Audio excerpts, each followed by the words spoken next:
Internet ఈ రోజున smart phones వచ్చిన తర్వాత దాదాపు 100 కోట్ల మందికి పైగా దగ్గరగానే స్మార్ట్ ఫోన్లు, అందులో ఇంటర్నెట్ వాడేవారి సంఖ్య కూడా చాలా ఎక్కువగానే ఉంది. అంటే ఇటు అర్బన్, రూరల్ ఎటు చూసుకున్నా కూడా ఇది దేశంలో లెక్క. ప్రపంచవ్యాప్తంగా దాదాపు 700 నుంచి 800 కోట్ల మధ్య జనాభా, అనేక మంది ఈ ఇంటర్నెట్కు అందుబాటులో ఉంది.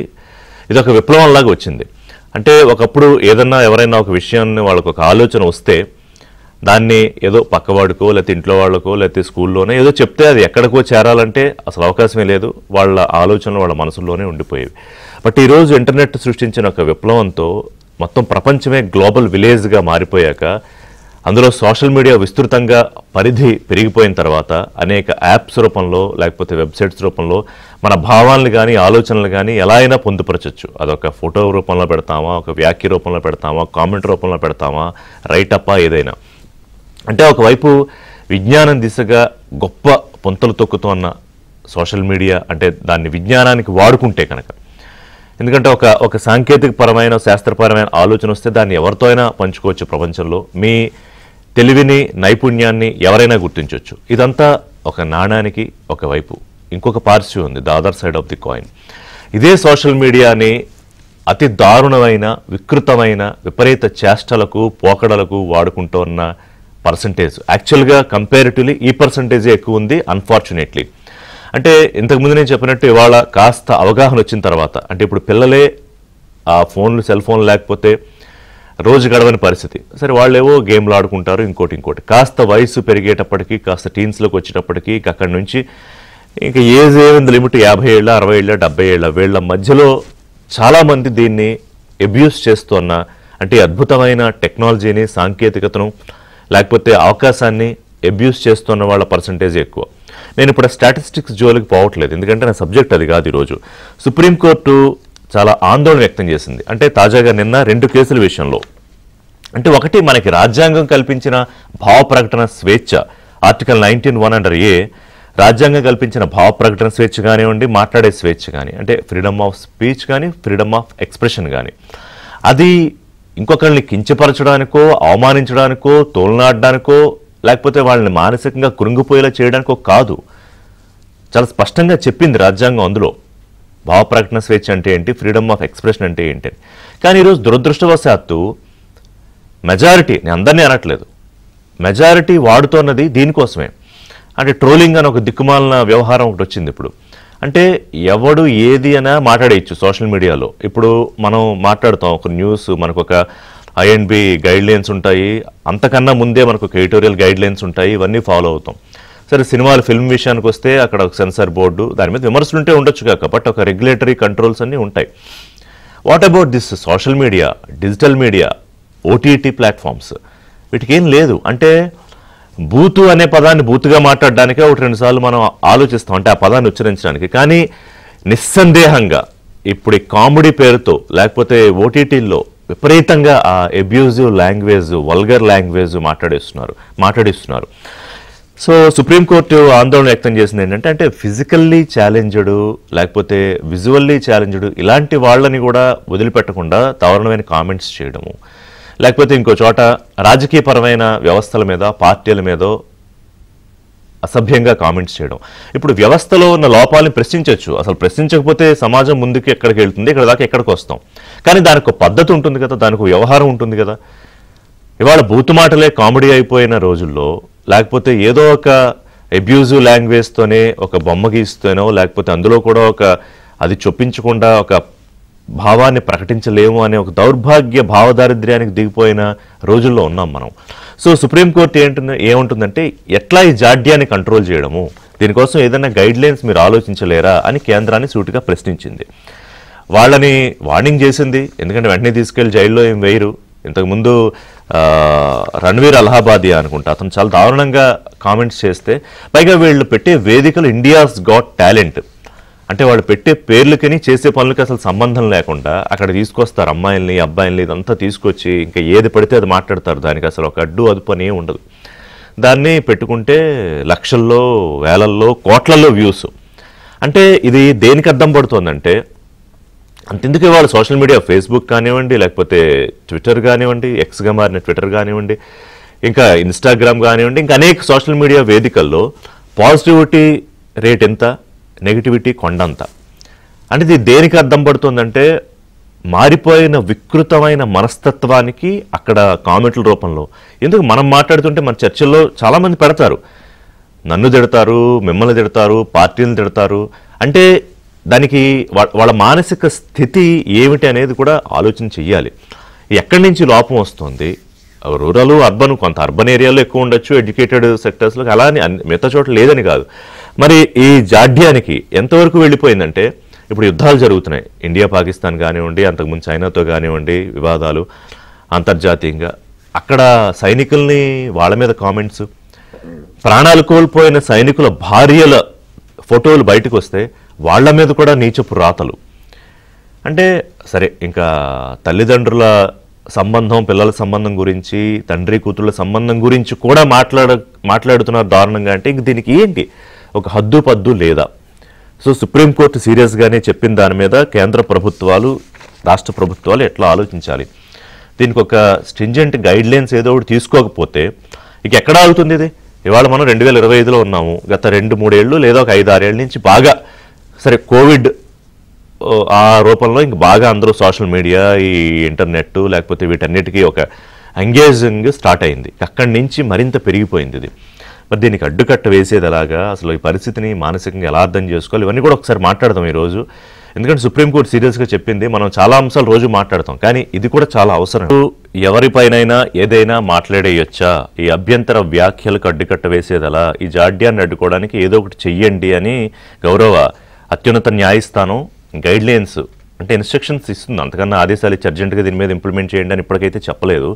సో నాతో పాటు ఇవాళ గోగినేని బాబు గారు, బాబు గోగినేని గారు, మానవవాది, విశ్లేషకులు, పెంటపాటి పుల్లారావు గారు, రాజకీయ విశ్లేషకులు, కవిత గారు, పాజిటివ్ సైకాలజిస్ట్. బాబు గారు, కవిత గారు, పుల్లారావు గారు, good morning all of you అండి.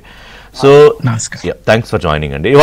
ఇవాళ ఇది నన్ను, మిమ్మల్ని, అనేక మందిని, కోట్లాది మందిని, అతిశయోక్తి కాదు, బాధిస్తున్న ఒక పెద్ద విషయం. ఇప్పుడు ఇవాళ సోషల్ మీడియా జాడ్యమా, పైత్యమా ఏదో. నేను ఇందాక కాస్త మంచి చెప్పాను, కాస్త అని ఎందుకన్నానంటే కాస్తే ఉంది కాబట్టి. అది చాలా ఎక్కువ ఈ వికృతమైన పోకళ్ళే ఉన్నాయి బాబు గారు.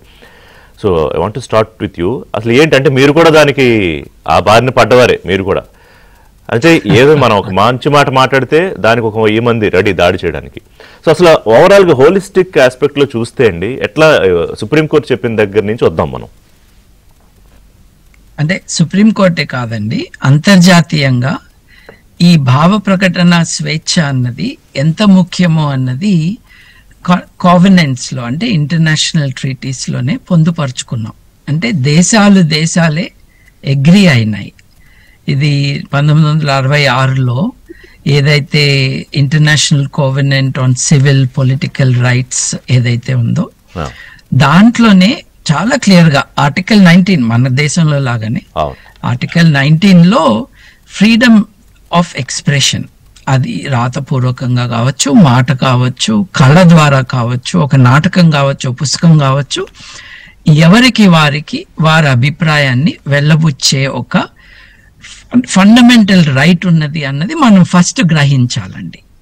ఇప్పుడు మనకి వాళ్ళ సోషల్ మీడియాని చూసి కోపం వచ్చినా కూడా ద ఫండమెంటల్ బేసిస్, మనిషి బుద్ధిజీవి, మనిషి తన చుట్టూ ఉన్న వాతావరణాన్ని, తన చుట్టూ ఉన్న సోషల్ అట్మాస్ఫియర్కి రెస్పాండ్ అవుతాడు, సపోర్టివ్గా కానీ లేకపోతే అపోజింగ్గా కానీ. ఇప్పుడు చాలాసార్లు చాలా దేశాల్లో నీకు తిండి కావాలా లేదు మాట్లాడే ఫ్రీడమ్ కావాలా తేల్చుకో అని అంటూ ఉంటారు. దానికి జస్టిస్ తార్కుండే గారు, అమర్త్య సేన్ గారు వీళ్ళందరూ ఏం చెప్పారంటే, చూడండి చైనాలో కొన్ని కోట్ల మంది చచ్చిపోయారు. ఎందుకు చచ్చిపోయారంటే నాకు ఆకలేస్తుందని చెప్పే స్వేచ్ఛ కూడా లేని కారణంగా, మావో టైంలో. అంటే freedom of expression is part of your right to life. ఇది మనం మర్చిపోకూడదు. చరిత్రలో మానవ నాగరికతని మనం చూసుకుంటే వివిధ దేశాల్లో, వివిధ సంస్కృతుల్లో ఈ ఫ్రీడమ్ ఎక్సర్సైజ్ చేయటంతోనే నాగరికత ముందుకు వెళ్ళిందండి. ఇకపోతే we have to accept it. ఇకపోతే మనం ఈ పర్టిక్యులర్ కాంటెక్స్ట్లో సోషల్ మీడియాలో ఏం జరుగుతుంది అని కదండి, నేను మీరు అన్నట్టుగా నా పైన దాడి రోజు చేస్తూ ఉంటారు, మెసేజ్లు పెడతారు, చంపేస్తామంటారు, మనం దొరకకపోతే మన కుటుంబ సభ్యులు ఏదో చేస్తామంటారు. నేను కేసులు పెట్టాను అంటే నేను పెట్టలేదండి. ఎందుకంటే దొంగ పేర్లతో వచ్చే పిరికి వాళ్ళు మన మీద ఒక బాంబో ఒక దాడి చేసే రకాలు కాదు. వీళ్ళందరూ దాక్కుని చేస్తున్న పనులు. I don't take them too seriously. I note it, but I don't take them too seriously. నాకు వచ్చే అన్ని ఇవి జనరల్ గా నాకు తెలిసిన వారెవరికి రావు, బట్ ఇట్స్ ఓకే. నేను ఎడ్యుకేషనల్ ఫీల్డ్లో ఉన్నాను, అభిప్రాయాలు పంచుకునే ఒక కార్యక్రమంలో ఉన్నాను, లిటిగేషన్లో లేను. దాని అర్థం నాకు హక్కులు లేవని కాదు, నా ప్రయారిటీస్ ఇవి అని నేను చెప్తున్నాను అంతే. ఇప్పుడు కొంచెం జాగ్రత్తగా చూస్తే ఉంబెర్తో ఎకో ఉన్నారండి. ఉంబెర్తో ఎకో అనే ఆయన ఒక ప్రఖ్యాత నావలిస్టు, థింకర్ అండి. సోషల్ మీడియా కాంటెక్స్లో I want to read out what he said అండి. Social media gives legions of idiots the right to speak when once they only spoke at a bar after a glass of wine without harming the community. But now they have the same right to speak as a Nobel Prize winner. It is the invasion of the idiots. ఇది నిజం కూడానండి. మీరు అడిగారు కదా ఈ మానసిక స్థితి ఏంటి అని. ప్రజలు ఇలాగే ఉన్నారండి. కొత్తగా అక్షరాస్యత పొందుతున్న సమాజం మనది. ఇప్పటికి కూడా 25% మంది భారతీయులకి ఇంకా చదవటం రాయటం రాదు. ఒక 15-20% మంది లాస్ట్ 10-15 years లోనే చదువు అన్నది నేర్చుకుంటున్నారు, అట్లీస్ట్ చదవటం అన్నది నేర్చుకుంటున్నారు. సో మనం we start with a great burden that our society is not really literate. ఇప్పుడు భాష నేర్చుకుని దాంట్లో మాటలు నేర్చుకుని దాంతో మర్యాదగా మాట్లాడటానికి వారికి గైడ్ లైన్స్ ఎక్కడి నుంచి దొరుకుతున్నాయి? గైడ్ లైన్స్ లేవు. భాష నేర్చుకున్నారు, మాట్లాడుతున్నారు ఎక్కువే, కానీ మీరు అన్న మర్యాద లోపించింది. మర్యాద లోపించటమే కాదండి, I'm coming to that point. ఇప్పుడు కొత్తగా లిటరేట్ పీపుల్ కానీ చిన్నపిల్లలు కానీ, ఇప్పుడు 65% of India is younger than 35 years of age. అంటే ఎంతండి? 90 కోట్ల మంది 35 ఏళ్ల కంటే తక్కువ వయసు వాళ్ళు ఉన్నారు. India is the largest user of internet data. చాలా వరకు పోర్నోగ్రఫీకి వాడతారు, but there is a lot of things that are being said in the new public sphere. ఇప్పుడు ఒకప్పుడు బడ్డీ కొట్టు దగ్గర మాట్లాడుకునే ఇవాళ ఎనానిమస్ గా మాట్లాడుకునే అవకాశం సోషల్ మీడియా ఇస్తుందండి. బట్ వీళ్ళకి రోల్ మోడల్స్ ఎక్కడా? ఇప్పుడు భారతీయ జనతా పార్టీ కానీ వైఎస్ఆర్ పార్టీ కానీ టీడీపీ కానీ డిఫరెంట్ లెవెల్స్లో సోషల్ మీడియా గ్రూప్స్ ని మెయింటైన్ చేస్తున్నారు కదా, యాక్టివిస్టులకి డబ్బులు ఇచ్చి చేయిస్తున్నారు కదా. వాళ్ళు ఎటువంటి ఎగ్జాంపుల్ ఇస్తున్నారు ఈ యంగ్ పీపుల్ కి, ఈ newly literate or illiterate people కి? వాళ్ళు ఏం ఎగ్జాంపుల్ సెట్ చేస్తున్నారు? మీరు 500 మందికి జీతాలు ఇచ్చి ఢిల్లీలో కూర్చోబెట్టి ఎవరు మాట్లాడినా వాళ్ళ మీద దాడి చేయడానికి డబ్బులు ఇచ్చి చేయిస్తూ ఉన్నప్పుడు the public sphere ceases to be a place where you can safely express your views. చాలా డ్యామేజింగ్ అండి. So this is one correct. మీరు ఎత్తిన పాయింట్. ఒక్కసారి బాబు గారు చిన్న మన కవిత గారు అలాగే పుల్లారావు గారితో మాట్లాడాక మీ దగ్గరికి వస్తా. మీరు వ్యాలిడ్ పాయింట్స్ లేవనెత్తారు.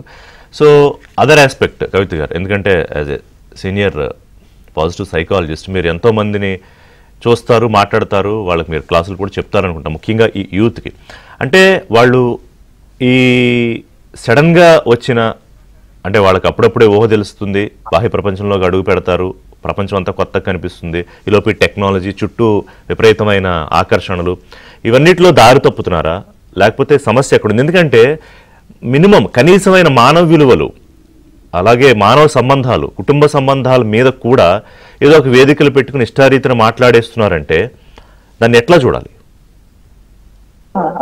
అంటే గత ఒక డికేడ్ నుంచి చూస్తే గనకంటే చాలా వరకు ఫోకస్ అన్నది అది మనకి ఎడ్యుకేషన్ సిస్టమ్ లో కానివ్వండి, లేకపోతే హయ్యర్ ఎడ్యుకేషన్ లో కానివ్వండి, the focus is more on intellectual development. Okay, ఇవన్నీ ఇంటలెక్చువల్ డెవలప్మెంట్ తో వచ్చేది కాదు. ఇవన్నీ ఎక్కడి నుంచి వస్తున్నాయి అంటే ల్యాక్ ఆఫ్ ఎమోషనల్ ఇంటెలిజెన్స్ లేకపోవడం. జనరల్ గా ఏంటి అంటే మీరు మనకు పాత కాలం నర్చరింగ్, ఈ కాలం నర్చరింగ్ లో మేజర్ డిఫరెన్స్ చూస్తే గనక ఒక జాయింట్ ఫ్యామిలీ స్ట్రక్చర్ లో ఒకరిని ఒకరు అర్థం చేసుకుంటూ అవతల మనిషి ఎమోషనల్ సెన్సిటివిటీని గుర్తిస్తూ అవతల మనిషి ఏం బాధపడతారో ఆ ఎంపతి ఫ్యాక్టర్ అర్థం చేసుకుంటూ ఒక ఎమోషనల్ ఇంటెలిజెన్స్, జనరల్ గా సోషల్ ఇంటరాక్షన్స్ ఎలా చేస్తున్నారో ఇవన్నీ కూడా ఆలోచిస్తూ మన ఎడ్యుకేషన్ సిస్టమ్ అన్నది it use to be a combination of both skills, intellectual abilities as well as emotional abilities. With nuclear family systems and our system of education, మనం ఎంతసేపు కూడా విత్ ఇంక్రీజింగ్ కాంపిటీషన్ చూస్తే గనక ఇంటెలిజెన్స్ పెంచుకోవడంలోనే ర్యాట్ రేస్ లో అందరూ ఉంటున్నారు. It could be organisations, it could be institutions, it could be family members also. So దీంతో ఏమవుతుంది అంటే ఎమోషనల్ ఇంటెలిజెన్స్ అన్నది ల్యాక్ అవుతుంది. అండ్ పిల్లలకి only because of intellectual pressure వాళ్ళ మీద పడడం మూలాన, ఇంటెలెక్చువల్ ప్రెషర్ అంటే it necessarily need not be education alone అండి, వాళ్ళ అకాడమిక్సే కాకపోవచ్చు. ఇంత ముందర బాబు గారు చెప్పినట్టు it could be something where in some people are being use. So వీళ్లకు కంప్లీట్ వీళ్ళ freedom of expression or freedom of free will లేకుండా ఒక పర్టికులర్ ఎలిమెంట్ లో వీళ్ళని కూర్చోపెట్టి వాళ్ళని వాడుకుంటున్నప్పుడు there is the pressure in side them which is building up. So వీళ్ళకు ఎప్పుడు కూడా ఒక ఇన్ఫీరియారిటీ, లో సెల్ఫ్ ఎస్టీమ్, లో సెన్స్ ఆఫ్ వర్త్, అండ్ వీళ్ళేంటి అంటే lack of power and control. ప్రతి మనిషికి కూడా free will, power and control చాలా ఇంపార్టెంట్ అండి. ఈ మూడు మిస్ అవుతున్నప్పుడు మీకు ఏమవుతుంది అంటే ఆబ్వియస్ గా social media is a place direct interaction ఉండదు. అంటే వీళ్ళు ఏదన్నా పెట్టేయచ్చు, ఆ అవుట్కమ్ కీను వీళ్ళు పెట్టే పరిస్థితికిను there is a gap, there is a space. ఈ స్పేస్ లో వాళ్ళు they start feeling the power and control. This is the major reason why ఈ అబ్యూజ్ అంటే ఒక అబ్యూజ్ ఒక హ్యూమర్ రూపంలో కానివ్వండి, సటైర్ రూపంలో కానివ్వండి, ఒక అబ్యూజ్ ని మాస్క్ చేస్తూ వాళ్ళు freedom, power and control experience చేస్తున్నారు. ఏది వాళ్లకు ఈ సిస్టమ్ ఇవ్వలేకపోతే. That is one of the major reasons if you have to look. Okay, right. So Pullarao గారు ఒక చిన్న బ్రేక్ తీసుకుంటా, ఎందుకంటే కొంచెం డీటెయిల్డ్గా ఇందులో సుప్రీంకోర్టు చేసిన కామెంట్స్ కానివ్వండి, అలాగే ఇందాక బాబు గారు లేవనెత్తిన ఈ పొలిటికల్ పార్టీస్ వీళ్ళని ఎలా అయితే ఉపయోగించుకుంటున్నారు కానీ ఇవన్నీ కలిపి ఒకసారి మీ analysis. Thank you for being patient అండి. సార్, నిన్న సుప్రీంకోర్టు ముఖ్యంగా ఈ సోషల్ మీడియా ఇన్ఫ్లుయెన్సర్స్ 5 పిలిచి వాళ్ళకి చివాట్లు పెడుతూ అంటే ఈ కామెంట్స్ ఎక్కడి నుంచి వచ్చాయని, అలాగే ఇంకొక కేసులో హేమంత్ మాలవీయ కార్టూన్కి సంబంధించి అంటే ఈ సోషల్ మీడియా ఇన్ఫ్లుయెన్సర్ వాళ్ళు ఏంటంటే ఒక ఈ ఎస్ఎంఏ ట్రీట్మెంట్కు 16 కోట్లు ఎంతో ఇంజెక్షన్ అవుతుంది. అది ఆ డబ్బు కన్నా కూడా పిల్ల కన్నా కూడా తల్లికి ఆ డబ్బే ఎక్కువ విలువ అని, లేకపోతే పాపం బ్లైండ్ అతని విషయంలో ఏ కంట్లోకి చూసి మాట్లాడాలని నాకు తెలియట్లేదు అంటే ఇట్లాంటి కామెంట్స్ మీద పిలిచి తిట్టింది. అలాగే ఇంకా గతంలో కూడా ఇలాంటి కామెంట్స్ వచ్చాయి. అంటే ఇంతకు ముందులో ఎక్కడో కొంత ఇప్పుడు ఒక భయం, చిన్నప్పుడు అందరికీ కూడా ఒక భయం ఉంటుందిగా, ఇంట్లో ఏమన్నా మాట్లాడి తిడతారా, లేదా బయటికి వెళ్తే ఏమైనా సోషల్ కాన్షియస్ ఉంటుంది కొంత, అవేమీ లేవా ఇప్పుడు? అవన్నీ మిస్ అయిపోయాయా పుల్లారావు గారు? అయితే ఒకటి ఫస్ట్ అండ్ ఫార్మోస్ట్ భయం ఎందుకు లేదంటే ఎనానమిటీ. మీరు ట్విట్టర్ మీదకి వెళ్ళి మీ పేరు ఇవ్వక్కర్లేదు కదా, మీరు ఏదో పెట్టి అందరిని తిట్టొచ్చు, వాళ్ళు లైన్ దాటకుండా ఉంటే పట్టించుకోరు. కానీ తిట్టేస్తున్నారు కదా. ఎనానమిటీ, ఎవరు పేరు ఉన్నారు, రిషి గారు ఆయన సొంత పేరు పెట్టుకోకుండా ఏదో పేరు పెట్టి చేయొచ్చు, ఎవరు పట్టించుకుంటారు, తెలుసా పోవచ్చు. సో ఎనానమిటీ. రెండవది ఏంటంటే ఇందాక మన మిత్రులు మాట్లాడినంత విన్నా వాళ్ళతో నాకేమీ డిస్ప్యూట్ లేదు, చెప్పింది ఒక యాంగిల్ నుంచి చాలా కరెక్ట్. మనం ఒక్కో విషయం చూద్దాం. సుప్రీంకోర్టు ఏదో చేస్తే బాగుంటుంది, ఇలా వాళ్ళే డైరెక్షన్స్ ఇవ్వాలి. ఎన్నో విషయాల్లో సుప్రీంకోర్టు డైరెక్షన్స్ ఇస్తున్నారు. డైరెక్షన్స్ ప్రభుత్వానికి ఇవ్వాలి. ప్రభుత్వం ఎందుకు చేయట్లేదు? ప్రభుత్వానికి తెలియదా? ఎందుకు చేయట్లేదంటే వాళ్ళు ఎలాంటి చట్టం తీసుకొస్తే ఉన్న ఆపోజిషన్ వీళ్ళు ఫ్రీడమ్ ఆఫ్ స్పీచ్ తీసేస్తున్నారు. డిక్టేటర్షిప్ ఏ ప్రభుత్వం అయినా, కాంగ్రెస్ ప్రభుత్వం ఉన్నప్పుడు ఇలాంటి చట్టాలు తీసుకొచ్చినప్పుడు వాళ్ళని అటాక్ చేసింది ఎవరు? బీజేపీ. ఈ తర్వాత మన దేశంలో లా ఆఫ్ లైబిల్ లేదు. లైబిల్ అంటే నేను మిమ్మల్ని తిడితే మీరు కోర్టుకి వెళ్తారు. మీరు కోర్టుకి వెళ్తే మీరే ప్రూవ్ చేసుకోవాలి నేను చెప్పింది కరెక్ట్ కాదని. ఇంగ్లాండ్ అమెరికాలో లా ఆఫ్ లైబిల్ నేను మిమ్మల్ని తిట్టే కోర్టుకి వెళ్తే నేను ప్రూవ్ చేయాలి. తిట్టవాడి మీద భారం, ఇక్కడ తిట్టించుకున్న వాడి మీద భారం ఎలా సాగుతుంది? ఎక్కడ లైబిల్ చట్టాలు గెలుస్తున్నారు? ఎంతో పెద్దవాళ్ళు వచ్చి కోర్టుల్లో పెద్ద లాయర్లు పెట్టి చేస్తే ఏదో అవుతుంది, సామాన్యుడికి వదిలేస్తున్నారు వాడి రెప్యుటేషన్. ఇలా చెప్పారు, చూసి చూడనట్టుగా ఊరుకుంటున్నామంటే తప్పక ఎన్ని కేసులు వేస్తాం? సో గవర్నమెంట్కి రోల్ ఉండాలి, గవర్నమెంట్ కంట్రోల్ చేయాలి. చేయకపోతే సుప్రీంకోర్టు ఏదో చూడండి అది టైం లిమిట్ పెట్టి, లేకపోతే వాళ్ళే చెప్పే తొందరగా ఇది చేయాలి, 2 నెలల్లో కంట్రోల్స్ పెట్టి మాకు అప్పచెప్పండి, మేము చూస్తామని చెప్పి చేయాలి. 2-3 మాజీ చీఫ్ జస్టిసెస్ ఆఫ్ ఇండియా ఖాళీగా ఉన్నారు, వాళ్ళకి అప్పచెప్పొచ్చింది. మీరు ఫ్రేమ్ చేయండి, టైం ఫ్రేమ్ ఒక 5 సంవత్సరాల తర్వాత కాదు, ముందలో నెలలో ఏం చేయాలి, లో హ్యాంగింగ్ ఫ్రూట్ అలా చేస్తా పోవాలి. ఎందుకంటే మీకు చిన్న విషయం చెప్తున్నా, నేను ఏం చూశారు, సంబల్ ఒక డీప్లీ కన్జర్వేటివ్ ఏరియా ఉత్తరప్రదేశ్, అక్కడ నేను ఎస్పీ ఒక కేసు ముందలు తీసుకొచ్చాడు. 3 ఆడవాళ్ళు 1 మగోడు ఒప్సీన్ మ్యాటర్ ఒక పల్లెటూరు నుంచి పోస్ట్ చేసి ఒక్కోళ్ళు 50,000 రూపాయలు సంపాదించారు. Completely obscene matter. అలాంటివి ఎంత జరుగుతున్నాయి? ఎందుకంటే కంట్రోల్ లేదు. కంట్రోల్ ఉండాలా? తప్పకుండా ఉండాలి. రెండోది, మన దేశంలో మనం కరెక్ట్ చేయొచ్చు మన మిత్రులు, యుఎస్ఏ అన్ని చోట్ల ఎక్స్ప్లిసిట్ వైలెన్స్ చూపెట్టు, చంపేయటం, రక్తం కారటం, సినిమాలో ఈ కోసేయటం, వాడి గొడవలు ఏడ్చాక అవి బ్యాన్ చేశారు. ఎందుకంటే అవి వైలెన్స్ క్రియేట్ చేస్తాయి. మన దేశంలో హద్దు లేదే. ఇంకోటి, గత 2-3 నెలల్లో పేపర్లంతా క్రైమ్స్ ఆఫ్ ప్యాషన్, అభిరుచి యొక్క నేరాలు ఎంత చూశారు, ఎన్ని చూశారు చెప్పండి మీరు? ఎప్పుడన్నా చూసారా, విన్నారా? ఎన్ని జరుగుతున్నాయి? ఆశ్చర్యం కదా. ఆశ్చర్యమైన నేరాలు చూస్తున్నారా లేదా? నమ్మలేని నేరాలు కదా. చంపేయటం ఎంత సింపుల్ గా చంపేస్తున్నారు ఫ్యామిలీలో, ఎంత సింపుల్ గా. ఎవరినో తీసుకురావటం, వాడి కాంట్రాక్ట్ ఇవ్వటం అంట, వాడు చంపేసి శవాన్ని ఏదో నూతో పడేస్తున్నారు, దొరుకుతుంది. దొరికాక ఆ చేసిన వాళ్ళ కుటుంబ సభ్యులకి బాధ లేదు. ఎందుకంటే వాళ్ళు ఆ డేస్లోకి వచ్చేసారు. డేస్ అంటే వాళ్ళదంతా మాయ, ఏం అవ్వదు. అంటే దానికి కూడా సోషల్ మీడియా ఇన్ఫ్లుయెన్స్ కారణమా? 100% క్రూరత్వం. రోజు చావు మనం చూస్తే చావుకు అలవాటు అయిపోతాం.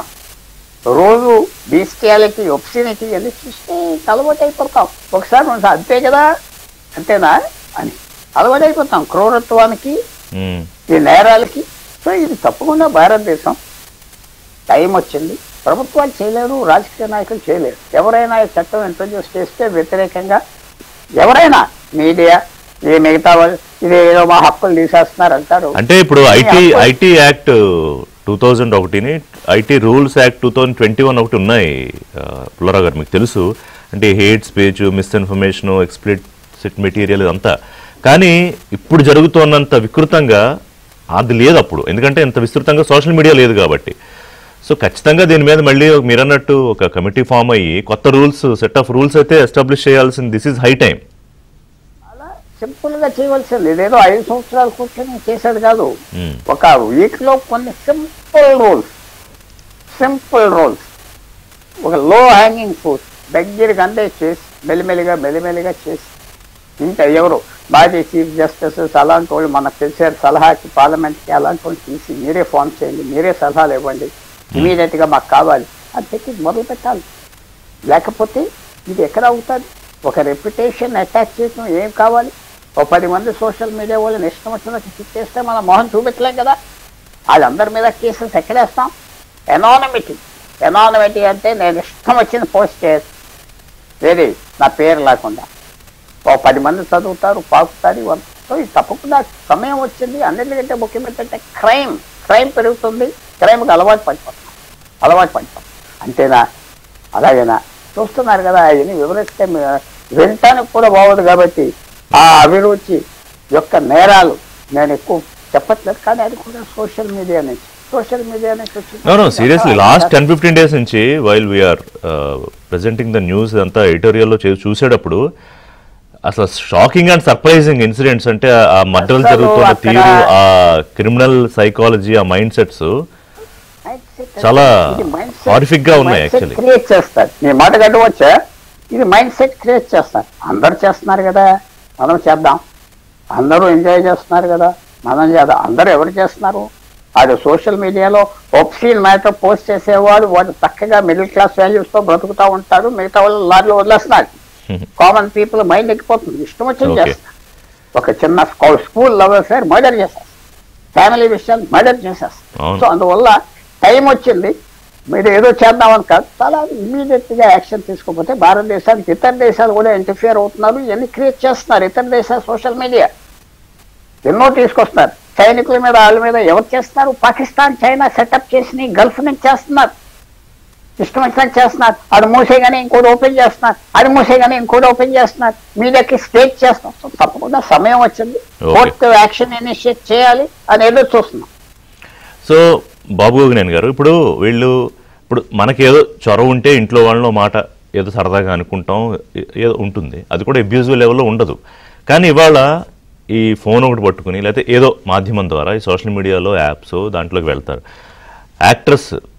యాక్ట్రెసెస్, సెలబ్రిటీస్, ఇంకా పొలిటీషియన్స్, సరే మీలాంటి సోషల్ యాక్టివిస్ట్స్, నాలాంటి జర్నలిస్ట్స్, అంటే వీళ్ళకి ఇంకా అసలు అది వాళ్ళు వీళ్ళని లేదు, ఇంకా జెండర్ అదేం లేదు. అంటే ఏంటి అది, ఎట్లా వాళ్ళని ఇంకా రెగ్యులేట్ చేయడం ఎలాగా? అసలు ఒక రెగ్యులేట్ చేసే అవకాశం ఉందా? అలాగే మీరు విదేశాలు చాలా తిరిగారు కాబట్టి అక్కడున్న ప్రాక్టీసెస్ ఏంటి, అవి మన దగ్గర ఇంప్లిమెంట్ చేయడానికి ఎలాంటి అవకాశం ఉంది? ఒకటండి, మనం దేన్నైతే ప్రొటెస్ట్ చేస్తున్నామో అవి ఆల్రెడీ నేరాలు కదా. ఇప్పుడు సోషల్ మీడియాలో జరుగుతుందన్నదే పాయింట్, కానీ ఒకరిని కించపరుస్తూ మాట్లాడటం కానీ, ఎవరి మీదైనా దాడి చేయమని అంటం కానీ, ఎవరినైనా బెదిరించటం కానీ, లేకపోతే బూతు మాట్లాడటం కానీ, డిఫరెంట్ సెక్షన్స్ ఆఫ్ అది ఐపీసీ అనండి, న్యాయ సంహిత అనండి, అవి ఆల్రెడీ నేరా. ఇక్కడ ప్రాబ్లం ఏమవుతుందంటేనండి, పోలీస్ వ్యవస్థ is it ready to be able to act and is it a priority? అంటే చంపుతాననేవాడు, చంపినవాడు, ఈ ఇద్దరి మధ్యన పోలీసులు డిసైడ్ చేయాలి కదా ఎవరిని to bring the full force of the law against them. ఇప్పుడు చాలా మంది ఎంటీ థ్రెట్స్, అగ్లీ వర్డ్స్ వాడతారండి. మనందరం ఒక వేసుకోవాలి, are these really dangerous or badly spoken people అని. నా విషయంలో నేను నిర్ణయానికి వచ్చాను, ఇట్లా మాట్లాడే వాళ్ళు they are not real danger physical, వాళ్ళు ఎన్ని బెదిరింపులు చేసినా కూడా. బట్ అందరి పరిస్థితి అది కాకపోవచ్చు కదా, కొంతమంది really in a vulnerable position ఉండొచ్చు కదా. మీరు పోలీస్ దగ్గరకు వెళ్తే వాళ్ళు నిన్న మొన్న జరిగిన హత్య కేసులో వాళ్ళు బిజీగా ఉంటారు, ఇది సీరియస్ గా తీసుకోకపోవచ్చు. ఒకటి. రెండు, ఇప్పుడు మతానికి వ్యతిరేకంగా మాట్లాడటం, మతంలో ఉన్న దేవుళ్ళు కానీ ప్రవక్తలు కానీ వారిని కించపరుస్తూ మాట్లాడటం, లేదు ఆ నమ్మకాలు ఉన్న వారిని గేలి చేయటం, లెవెల్లో గేలి చేయటము, వీటన్నిటికీ different levels of punishments already ఉన్నాయండి. కానీ కోర్టులు ఎప్పుడు కన్సిడర్ చేయాలండి? సుప్రీం కోర్టు 4 చివాట్లు వేయచ్చు. First clean your house. ఇప్పుడు 3000 సార్లు అడ్జాయిన్మెంట్లు ఇచ్చే కోర్టులు మనందరికీ న్యాయాలు చేస్తాయా? ఒకసారి ఆలోచించుకోవాలి కదా. Supreme court is not giving great, అంటే అట్లా కాదు బాబు గారు. ఇప్పుడు సరే కోర్టులో ప్రభుత్వాలు, రాజకీయ పార్టీలో, రాష్ట్ర ప్రభుత్వాలు అన్నిట్లోనూ లోపాలు ఉన్నాయి, అంటే ప్రతి వ్యవస్థలోనూ లోపాలు ఉన్నాయి. బట్ ఎక్కడొక్కడ దీనికి ఒక రెగ్యులేటరీ, ఒక కంట్రోలింగ్ అథారిటీ ఏదో ఒక రూపంలో అయితే రావాలిగా. తప్పకుండా రావాలండి. మీరు వేరే దేశాల్లో ఏం జరుగుతుంది అన్నారు కదా, యూకేలో, యునైటెడ్ కింగ్డమ్ లో పిచ్చి పిచ్చిగా రాస్తే ఎవరైనా కంప్లైంట్ చేస్తే పోలీసులు అరెస్ట్ చేస్తారండి. యాక్చువల్లీ 61A ఏదైతే సుప్రీంకోర్టు మన కోసం తీసేసిందో, because the earlier regulation, Chidambaram తీసుకొచ్చిన regulation was highly detrimental to your freedom of speech. ఇప్పుడు రిషి గారు, చాలా ముఖ్యమైన విషయం ఏంటంటే, భావ ప్రకటన స్వేచ్ఛ అన్నది ఒక పోలీస్ చేతిలో పెట్టేస్తే దెబ్బతినేది పౌరులే. ఇప్పుడు మీరు దీని అడ్జుడికేషన్, ఒక డిగ్రీ చదివి ఐపీఎస్ ఆఫీసర్ అవుతారు కదండి, వాళ్ళు జడ్జిలు కాదు కదా. వాళ్ళు they decide what you can say and what you can't say. That's also a dangerous thing. మనం ఒక ఫైన్ బ్యాలెన్స్ తీసుకురావాలి. ఆ బ్యాలెన్స్ తీసుకురావడంలో సోషల్ కల్చర్ ఒకటి ముఖ్యమైతే, నేను ఇందాక మీతో అన్నాను చూడండి, political parties with great source, వాళ్ళందరూ యూట్యూబ్లోనూ లేకపోతే ఫేస్బుక్ లోనూ వాళ్ళ జనాలని, వాళ్ళ గుండాలని, సైబర్ గుండాలని దింపి మనలాగా మాట్లాడుతున్న వాళ్ళని మాట్లాడకుండా చేయటానికి ప్రయత్నాలు చేస్తున్నారు కదా. ఇప్పుడు కులం లేని నాకు, మతం లేని నాకు వచ్చే పోస్ట్ కింద వచ్చే కామెంట్స్ అన్ని కూడా నాకు ఇంకో మతం ఆపాదించటం, లేకపోతే ఒక కులం ఆపాదించటం, లేకపోతే ఎవరో నాకు డబ్బులు ఇస్తున్నారని చెప్పటం, నా పరువుని వాళ్ళు కించపరుస్తూ నష్టపరుస్తూ చేస్తున్నారు. But is there a reasonable solution for me? There isn't అండి. పుల్లారావు గారు చెప్పింది correct. There is no reasonable solution to this. ఎంతో మంది పిచ్చోళ్ళు ఉంటారు, వినేవాళ్ళని మనం మాట్లాడటం. బట్ భయపడి లేదు ఈ న్యూసెన్స్ నాకెందుకు అనుకుని సోషల్ మీడియాకి దూరం అయ్యే చాలా మంది ఆలోచన పరులు ఉన్నారండి. నా భార్యని, నా భర్తని, నా పిల్లల్ని, నా కుటుంబాన్ని కించపరుస్తూ మాట్లాడే వాళ్ళకి నేనెందుకు ఎక్స్పోజ్ కావాలని వెనక్కి వెళ్తున్నారండి. సో భావ ప్రకటన స్వేచ్ఛ అన్నది ప్రస్తుతానికి మన ముందున్న the very immediate amicable solution అయితే అదే ఉందా? ఏదంటారండి? అదే మన దూరంగా ఉండడం అంటే ఈ రొంపు అంటారా, బురద అంటారా, దాంట్లో మనం ఎందుకని మనం దూరంగా ఉండడమా? చాలా మంది అలా ఉంటున్నారండి. మీరు నన్ను చూస్తున్నారు కదా, 15 ఏళ్ల నుంచి నేను ఎప్పుడైనా తగ్గానా? లేదు. నేను వాళ్ళ మీద యాక్షన్ తీసుకోకపోవచ్చు, కానీ వేరే వాళ్ళు తీసుకుంటారు యాక్షన్. మీరు మాట్లాడడం ఆపలేదు, ఎవరైనా మీరు మాట్లాడడం ఆపలేదు, మీ పని మీరు చేసుకుంటూ వెళ్తున్నారు. వాళ్ళెవరండి? చిల్లరగాళ్ళు, చదువు రానాళ్ళు, బుద్ధి లేని వాళ్ళు, లేకి పనులు చేసే వాళ్ళు వచ్చి నన్ను బెదిరిస్తే నేను బెదిరిపోతే నేను దేవుడికే భయపడటం లేదు, యదవాళ్ళకి ఎందుకు భయపడతా అండి? అంటే మోర్ సీరియస్లీ మన లాంటి వాళ్ళు, నా అభిప్రాయము, నా రైట్ టు లైఫ్ లో భాగం అది. I will asset it. Will I will ignore them unless there is a threat to physical security. That becomes a serious crime. నీ అంతు చూస్తాను, నేను చంపేస్తాను, నువ్వు దొరికితే నేను కొడతాను అన్నప్పుడు అది. Understood. I could draw A line from your analysis. అంటే ఒక బ్రేక్ తర్వాత డాక్టర్ కవిత గారు చెప్తారు. అంటే ఇది కేవలం అంటే ఓవరాల్ గా అబ్యూజ్ లాంగ్వేజ్ వాడుతూ కించపరచాలని చూడడము, లేదా బాబు గారు చెప్పినట్టు ఫిజికల్ థ్రెట్స్. ఆ మాటకు వస్తే నాకు కూడా వచ్చాయి ఫిజికల్ థ్రెట్స్. వారనంటే పట్టించుకోలేదు, పట్టించుకుంటే మనం ఏం పనులు చేయలేము. కానీ beyond that spoiling the minds, అంటే యంగ్ మైండ్స్, ఓహో ఇదేనా సోషల్ మీడియాలో ఇలా ఉంటేనే నాకు ఎక్కువ లైక్లు వస్తాయా, లేకపోతే నేను గుర్తిస్తారా అనే ఒక స్థాయికి తీసుకొచ్చేసిన ఒక జాడ్యం ఉన్న పరిస్థితులకి ఎట్లా, దానికి రెగ్యులేషన్ ఏంటో డాక్టర్ కవిత గారు మీకు బహుశా ఎక్కడన్నా టైం ఉంటే చూసి ఉండొచ్చు. అంటే కొంతమంది రణవీర్ అలహాబాదియా, సమైర్ అయినా, కుషా, కపిల్, ఉర్ఫీ జావేద్, మన తెలుగులో ప్రణీత్ హనుమంతు, ఇంకా చాలా భాషల్లో చాలా మంది, మనకి తమిళ్, బెంగాల్, వీళ్ళందరూ ఎవరున్నారు తెలియదు. వీళ్ళందరూ కొన్ని ఇండియాస్ గాట్ టాలెంట్ అనో ఇంకో పేరు వేదికలు పెట్టుకుని అక్కడ కూర్చున్న వాళ్ళతో సహా, ఏది వాళ్ళు పిలిచిన గెస్టులతో సహా వాళ్ళ ముందే అబ్యూజివ్ లాంగ్వేజ్, ఇంకా వాళ్ళ ఇంట్లో వాళ్ళ గురించి ఇదొకటి చూసాం. అంటే వీళ్ళకి ఇందాక నేను చెప్పినట్టు నటీనటులు కానీ, లేకపోతే వాళ్ళ పాపం మానసిక స్థితి గురించి దీపిక పదుకునే వాళ్ళు ఏదో ఆమె డిప్రెషన్ గురించి ఆమె ఏదో చెప్పి నలుగురికి సహాయం చేద్దాం అనుకున్నామని వదలరు. అంటే ఎవరిని వదిలిపెట్టని ఈ పచ్చి వికృత ప్రవర్తన, అలానే వాళ్ళు చిన్నపిల్లల పోనీ యూత్ అని వదిలేద్దామంటే అట్లా లేదు వాళ్ళ పరిస్థితి, మాటలు. ఎట్లా మరి దీనికి హౌ టు రెగ్యులేట్ దెమ్ అండి? ఇప్పుడు నాన్ కన్ఫర్మిస్ట్ బిహేవియర్స్ ఏమున్నాయోనండి, విత్ అడల్ట్స్ అనుకోండి, లేకపోతే పిల్లలు అనుకోండి, ఒక రకంగా చెప్పాలి అంటే it is being made more hero worship. అంటే నేను ఎంత బోల్డ్ గా నేను మాట్లాడగలుగుతాను, ఎవరు మాట్లాడలేనిది నేను మాట్లాడగలుగుతాను, using my free will, you know as excuse. ఏమవుతుందంటే వీళ్ళకి ఫాలోవర్స్ అన్న వాళ్ళు ఎక్కువ అవుతున్నారు.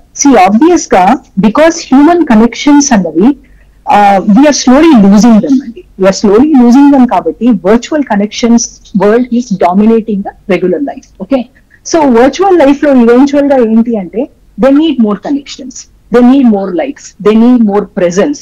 సో పాజిటివ్ గా ఎవరైనా పెట్టినప్పుడు మీరు ఇనిషియల్ గా గుర్తిస్తే గనక ఇనిషియల్ గా సోషల్ మీడియా అంతా use to be lot of positive things, ఎవరికో ఏదో చారిటీ చేశారనో ఏదో 4 మంచి మాటలు చెప్పారనో something it use to be on that path.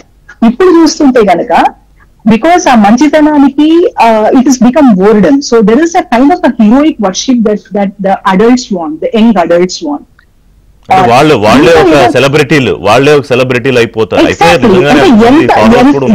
Exactly because నేను మొన్న రీసెంట్ గా I just happen to have a glimpse of a web series. చాలా వరకు ప్రమోషన్ ఎలా అవుతుందంటే వాళ్ళకి ఎంతమంది ఫాలోవర్స్ ఉన్నారు, what is their social media presence. So ఇప్పుడు ఏమైతుందంటే ఇది ఇండైరెక్ట్ గా ప్రతి ఒక్కరిని కూడా మోటివేట్ చేస్తుంది. ఎందుకంటే ఎవ్రీబడి, బికాస్ హ్యూమన్ బీయింగ్ కి ద మోస్ట్ ఇంపార్టెంట్ నీడ్ ఏంటి అంటే ఫర్ సర్వైవల్ ఏంటంటే apart from your food and everything, sense of worth and self esteem చాలా ఇంపార్టెంట్ హ్యూమన్ బీయింగ్. పాజిటివ్ గా రానప్పుడు నెగిటివ్ గానే రావాలి అన్న తాపత్రయం అనేది ఉండడం చాలా సహజం.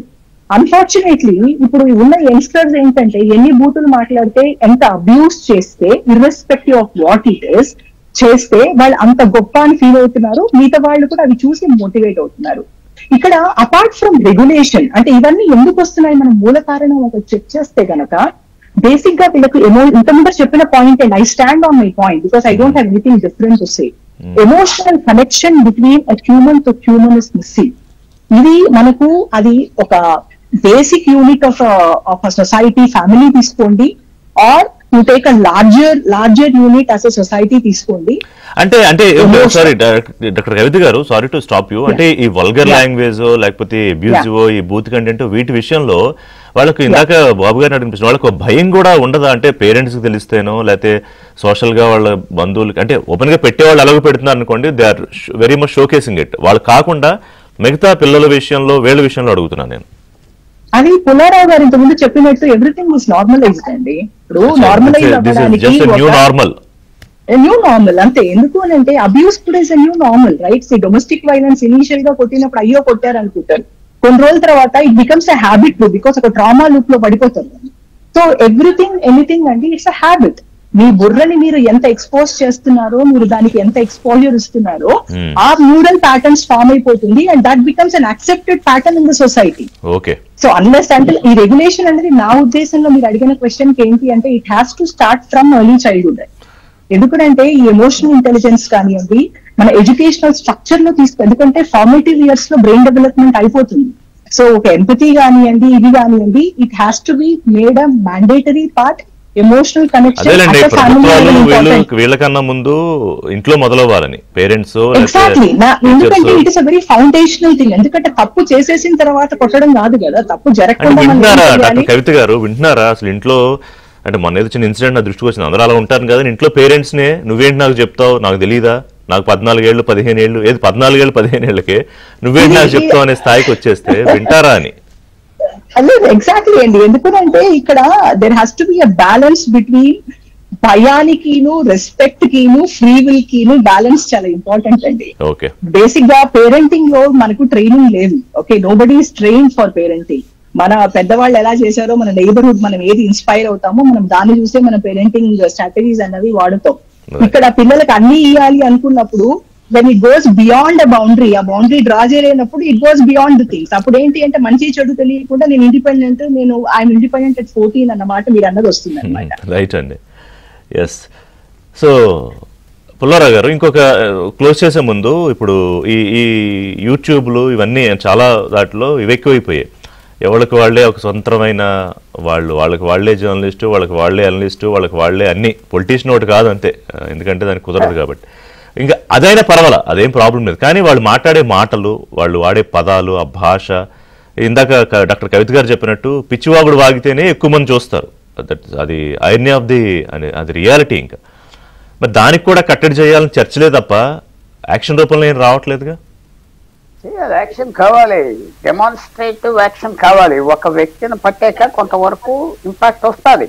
నేను ఒక విషయం చెప్పాను, సంబల్ అనే ఒక పల్లెటూరు ఏరియాలో పట్టుకున్నారు. ఇదంతా ఎఫెక్ట్ వచ్చింది. కొన్ని రోజుల వరకు అందరూ ఆలోచించుకుంటారు. పోలీస్ అంత ఇన్యాక్టివ్ గా ఉండక్కర్లేదు. ఒబ్సీనిటీ, అసభ్యకరమైన విషయాల్ని ఒక అమ్మాయి మీద పబ్లిష్ చేస్తే అమ్మాయిని బ్లాక్మెయిల్ చేయొచ్చు కదా పల్లెటూరులో. ఇప్పుడు మన డిస్టింగ్విష్డ్ సైకాలజిస్ట్ వారు చెప్పారు కవిత గారు. కానీ పేదవాళ్ళ తల్లిదండ్రులకి కంట్రోల్ ఎలా ఉంటుంది పిల్లల మీద? వాళ్ళు పని చేసుకోవాలి, వాళ్ళు బ్రతకాలి, వాళ్ళు ఎన్నో ఉంటాయి, వాళ్ళకి ఆ లగ్జరీస్ లేవు, టైం ఉండదు, కంఫర్ట్ లేదు, అది వదిలేస్తారు. వాళ్ళ పేరు గ్రూప్ ఏం చేస్తున్నారో చూస్తారు. సో ఇవన్నీ మనకు తెలిసిన విషయాలే, కొత్తగా నేనేం చెప్పట్లేదు. ముఖ్యంగా సొల్యూషన్, రీజనబుల్ సొల్యూషన్ కావాలని బాబు గారు అన్నారు. రీజనబుల్ సొల్యూషన్స్ మనం వెతికి ఇవ్వకపోతే అన్రీజనబుల్ సొల్యూషన్స్ వస్తాయి. మీరు ఎంతో దూరం వెళ్ళక మొన్న అమెరికా నుంచి ఇమిగ్రేషన్ మీద ఎంతో సీరియస్ చర్చలు, చాలా డేంజరస్ చర్చలు యాక్షన్స్ తీసుకుంటున్నారు, పంపించేస్తున్నారు. ఎటు చేస్తున్నారు? సంవత్సరానికి 20 లక్షల మంది గోడ దూకేసి అమెరికాలోకి వచ్చారు కాబట్టి అప్పుడు ఎక్స్ట్రీమ్ యాక్షన్ తీసుకుంటారు. ఆ ఎక్స్ట్రీమ్ యాక్షన్ రానివ్వకుండా చేయాలంటే మనం చిన్న చిన్న యాక్షన్స్ చేయాలి. పోలీస్ చేతిలో ఉన్నాయి, పోలీస్ ఫోర్స్ పెంచండి, ఇట్లకి యాక్షన్ కావాలి. కాకపోతే కనపడిన ఘోరాలు చాలా జరుగుతున్నాయి, కనపడవు, చెప్పుకోలేని ఘోరాలు. అందువల్ల ఈ సమయం వచ్చింది, కోర్ట్స్ ఇంటర్వ్యూని అవ్వాలని కోరుతున్నా. పోలీస్ కూడా డిబేట్స్ ఇప్పుడు మనం ఏదో ఇనిషియేట్ చేసాం, మోర్ డిబేట్స్ నేషనల్ వైడ్ జరగాలి దీని మీద, ఏదో ఒక స్ట్రింజెంట్ యాక్ట్స్ వచ్చే వరకు. బాబు గారు ఫైనల్గా ఏం చెప్తారంటే, ఒక నమ్మకం పోతుంది అంటే ఈ సెల్ఫ్ రెగ్యులేషన్ అనేది ఆ స్థాయిలో, అది పిల్లలు అవనివ్వండి పెద్దలు అవనివ్వండి, అసలు ఉంటుందా? అలాంటప్పుడు మా పుల్లవరావు గారు చెప్పినట్టే మరి ఏదో ఒక యాక్ట్స్ రాక తప్పదు. వెరీ క్రిస్ప్గా క్లోజ్ చేద్దాం. బాబు గారు హలో, యా, నేను వినిపించిందా? అంటే సెల్ఫ్ రెగ్యులేషన్ అనేది పెద్దగా ఏదో ఎడార్లో వెతుక్కున్నట్టాగే ఉంది, ఎట్లా చేయాలి దీనికని మరి?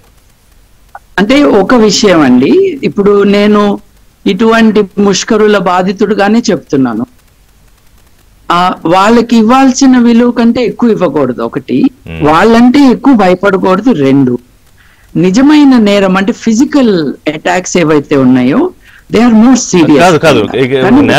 Spoiling the upcoming young minds spoil చేస్తున్నారు కదా, it needs regulation, it needs direction. ఇప్పుడు నేనేమంటున్నాను, నేను చేయట్లేదు దాని అర్థం నాకు హక్కులు లేవని కాదు, హక్కులు ఉన్న వాళ్ళు సైలెంట్ గా ఉండాలని కాదు. నా విషయం నేను చెప్తున్నాను. ఇప్పుడు we're guided by one important insight into civilisational lessons అండి. ఏంటంటే ముందు పుస్తకాలను తగలబెడతారు, తర్వాత మనుషుల్ని చంపుతారు, ఆ పుస్తకాలు రాసిన మనుషులు. there is something about freedom of speech which is precious and we need to protect it. అది మనసులో పెట్టుకుని ఈ పనికిరాని జాతి ఏదైతే ఉందో, ఎవరైతే ఎదుటి వారిని మాట్లాడకుండా బెదిరిస్తూ ఉన్నారో, పుల్లారావు గారు చెప్పినట్టుగా the most obvious solution is నువ్వు నీ ఓటర్ ఐడి కానీ నీ ఆధార్ కార్డు కానీ వాడుకుంటేనే నువ్వు ఒక అకౌంట్ ఓపెన్ చేసుకోవచ్చు. వీళ్ళందరూ మాయమైపోతారండి పిరికోళ్ళు. ఇప్పుడు protect the people so that everyone can express their ideas, not abuse, not threats. hope for the best. మంచి ఆలోచన బాగుంది. సో ఇలాంటి ఆలోచన చెయ్యాలి, మీలాంటి వాళ్ళందరినీ కూడా కన్సిడరేషన్లోకి తీసుకోవాలి. ఒక బోర్డ్స్ ఏర్పాటు చేసి స్ట్రింజెంట్ గైడ్ లైన్స్ ఫామ్ చేస్తే తప్ప ఇది ఆగేటట్లేదు. అంటే రోజు రోజుకి పెరిగిపోతుంది, బట్ ఎక్కడొక్కడ దీనికి ఒక కంట్రోల్, ఒక బ్యారియర్ పెట్టాలి కదా. చూద్దాం గవర్నమెంట్స్ ఏం ఆలోచిస్తాయి. థ్యాంక్స్ వెరీ మచ్ బాబు గారు. థ్యాంక్ యూ పుల్లారావు గారు, డాక్టర్ కవిత గారు. ఇది వాజ్